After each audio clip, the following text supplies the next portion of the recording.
It is the mysterious death of a young mother out in Texas that has authorities reportedly believing there is foul play at hand and maybe someone staged the scene to look like something else.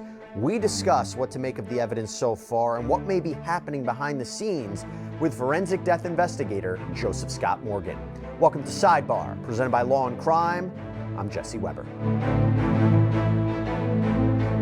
Okay, we're going to go over now to League City, Texas. 30-year-old Giselle Tapia-Salazar, a mother of four, is found dead in the afternoon of May 31st, reportedly hanging by a rope from a dock at a marina. Now, this marina is where reportedly her boyfriend's boat was docked, and this boat is reportedly where she had been living with him.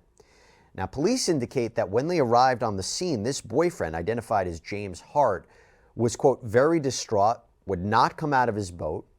Reporting indicates, though, that this may be a staged suicide, that foul play could be involved.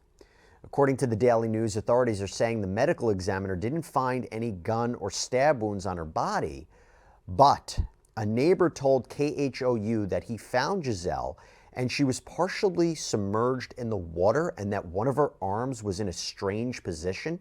League City Police Lieutenant Eric Cox doubled down on that, telling KHOU as well that, quote, her arm was found suspended in the air and there was nothing holding it there. Because of the position of her arm, we believe she probably passed away somewhere else. Rigor mortis set in, and then when she was moved, her arm stayed in that position.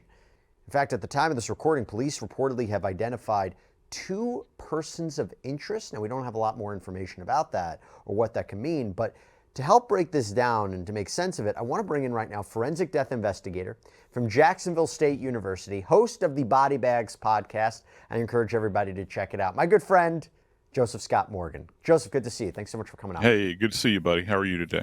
Good. So I laid it out a bit. First, before we get into kind of the specifics of it, can you just talk to us about how common is it, or maybe even how difficult it is, to stage a scene to look like a suicide? First off, they're not really common. We study them. We practice for them, if you will, to look for particular signs. Staging is a very painstaking process, and it's like anything else, actually, in life. The effort that you put into it will be revealed at the end. And to when you begin to think about all of the elements that have to go into it, because what you're doing essentially, if that is the case, you kill someone in another location or in an atypical way, perhaps, and then you place their body into an environment which implies that something else has happened. The trick is, it's tough enough for criminals to get away with a homicide, but then you begin to layer that evidence and you think about, well, you've got a homicide. Now you're creating more evidence as a result of movement of the body or placement of the body, because, it comes down to that element of posing. Right. And that's kind of a chilling aspect to staged crimes. Let's talk about that. So rope on the deck, marina. Right. This feels like a very interesting place to put her, because putting aside from the fact that, let's say the boyfriend has nothing to do with that, they are positioning her in a place where they know that she's living to make it look like, right, she killed herself near where she was living. I mean, because that location of where she's found is very curious, and the way that she's found, the way that the rope and on the deck, right? Yeah, it is. And here's something else that I'm fascinated relative to the case, because I've never heard of one where you've got a hanging where the person is partially submerged. Now, there are methodologies, and we won't go into them at this point in time, but there are methodologies out there that are fail-safes. And those have been talked about extensively in what's referred to as the self-deliverance movement. Think back to Jack Kevorkian and that whole sphere of people. You do one, and if that doesn't work, then your fail-safe, will work. And so that's kind of an I've never come across one like this, or at least what is being implied here. And the suspension, Jesse, you might not know this, probably in my experience, at least with the ME and the coroner's offices I've worked at, did you know after gunshot wounds, hangings are the second most common types of suicide methodologies. Everybody has some kind of facility to do that, a ligature, that sort of thing. And so they're not uncommon to come across. But there are certain features that we look for. I'd like to know, because they're talking about in the marina, and if you have a location where you're keeping the boat is moored in there, it's a boat slip perhaps, that has land hookups for electricity and water and all that sort of thing. They're living there full time, allegedly. I'd like to know where she was suspended from. Like, is it a rafter? Is it a rafter in the covering?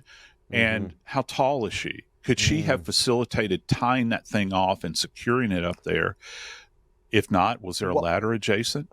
Hey, so I want to thank June's Journey for sponsoring this episode of Sidebar. Honestly, with our show, our content, I really can't think of a more fitting sponsor. Why? Because June's Journey is a mobile crime mystery game. It transports you back to the dazzling era of the roaring 1920s. This free-to-download game lets you be the detective. And listen, you guys are going to love this game because it's a murder mystery game that delivers you gripping clues to help you solve a crime. And honestly, just kind of nice to unwind, be transported back to this decade while, putting my detective skills to work. Also, with all the horrible stories we cover here on Sidebar, it's just kind of nice to solve a fictional crime for once. And by the way, you can decorate the game yourself, which is always really nice.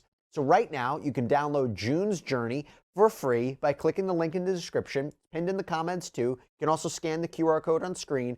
June's Journey, it's available on Android and iOS mobile devices, as well as on PC through Facebook Games.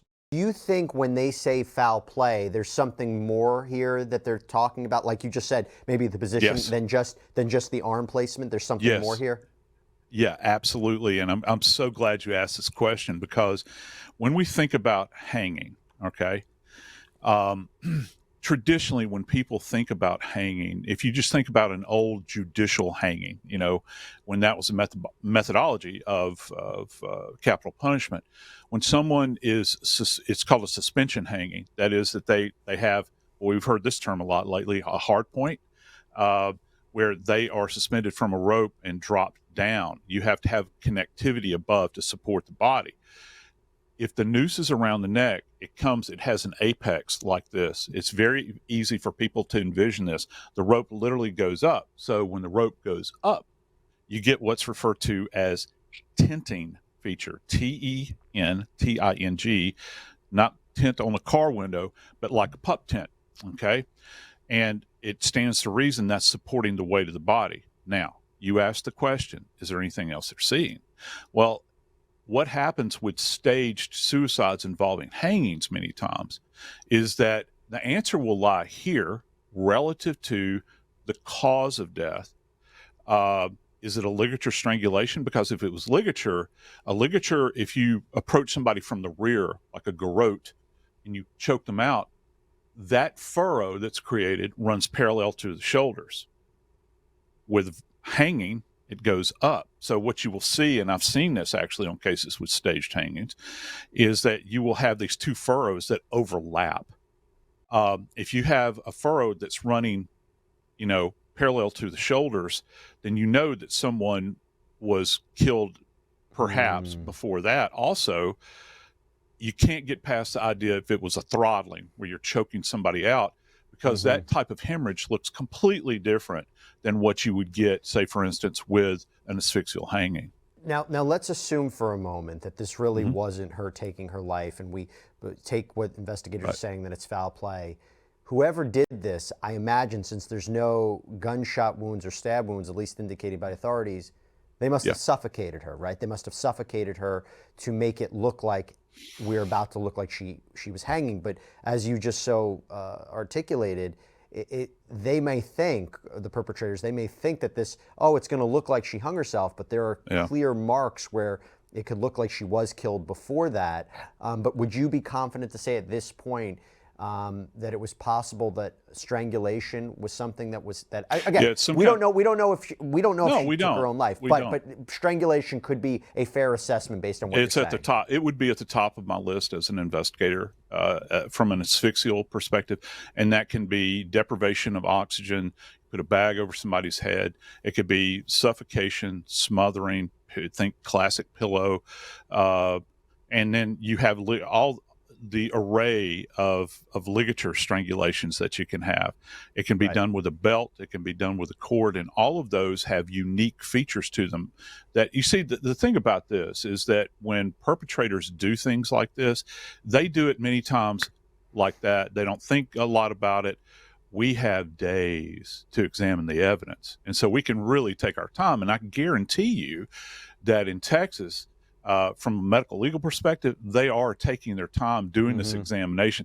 And just imagine a group of forensic pathologists coming in, not just one, and saying, gee, Sam, what do you think about this? And they're all going to scratch their heads and they're going to think, yeah, I concur with your assessment. You have that luxury in medical legal death investigation. Hey guys, I know I say this a lot, but it's our privilege to be able to shine a light on some of these stories for you. And we wouldn't be able to do that without the incredible support we get from you, as well as our partners and sponsors. And I want to highlight one for you right now.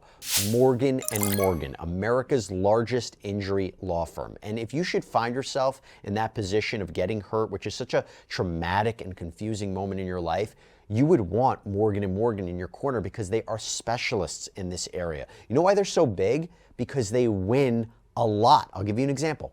They secured a $120 million verdict in one of the first personal injury trials post-pandemic. And by the way, in that case, there was a pretrial offer of just $20,000. Yeah, Morgan & Morgan, they don't settle for lowball offers. They fight for what you deserve. But one of the best things about Morgan & Morgan is how easy they make this whole process for their clients.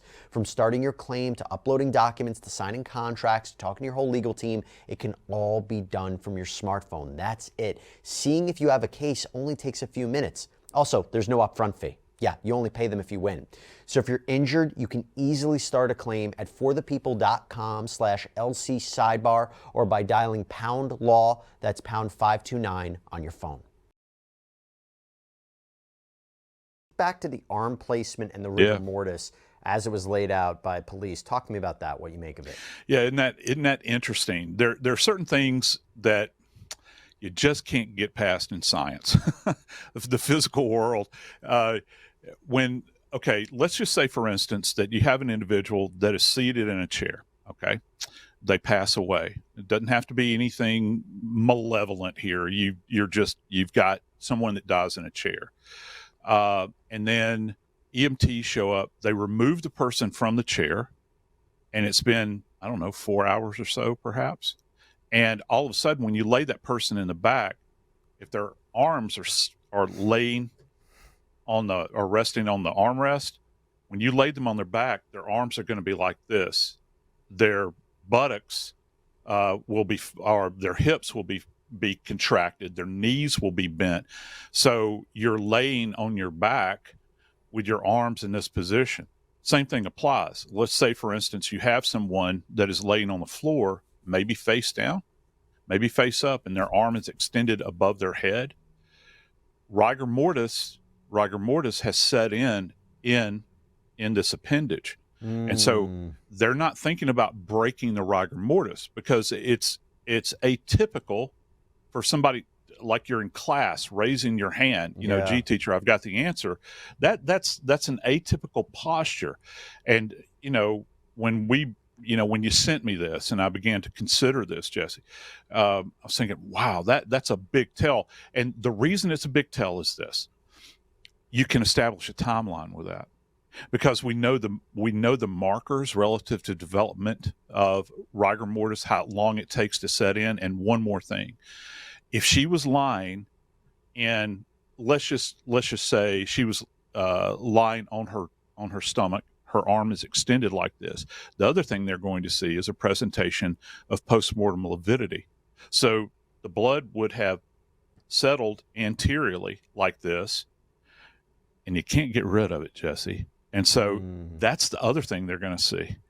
If she is even partially submerged in the water. She was laying in a prone position, arm extended above her head, and you've got blood settling post-mortem, which happens. And again, that's a measurable event.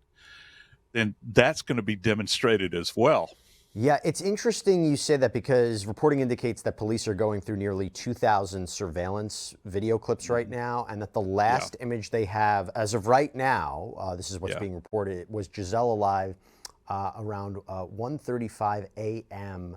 The day that she was found dead, and her boyfriend, James Hart, told KHOU that this is the worst thing that has ever happened to me. It feels like a nightmare you can't wake up from. I didn't have anything to do with it. I never would have. I love Giselle more than anything in the world. We were together 24/7. I want justice for Giselle and for myself. And he told ABC 13 that Giselle left the boat to go to the bathroom early that morning, never came back, says that he assumed she had gone for a few days and that he didn't know she was dead until police retrieved her body from the dock. It's interesting that he also claimed that his surveillance cameras were really of no help. Apparently one disappeared. One was turned away to face away from the boat. So I just gave you a little bit of a timeline that's laid out by him and investigators. And again, they haven't said he's a suspect, but if those cameras really weren't working and someone manipulated them, it would seem to suggest, also including where she was placed, someone had to know about this. Someone had to know where she was, knew about the camera. That's what's a little curious, right? Yeah, relative to blind spots, right? I mean, that's the most glaring thing here. You know, where does that come from? Well, it comes from it's rooted. The genesis of that is actually familiarity with the environment. The more familiar an individual is, they're going to have an awareness of where they can be captured with CCTV or whatever, marine cams, or any of the stuff that we have working now in our world. And so if those cameras were in fact manipulated, you'd have to go back and let's say it's being recorded onto a hard drive.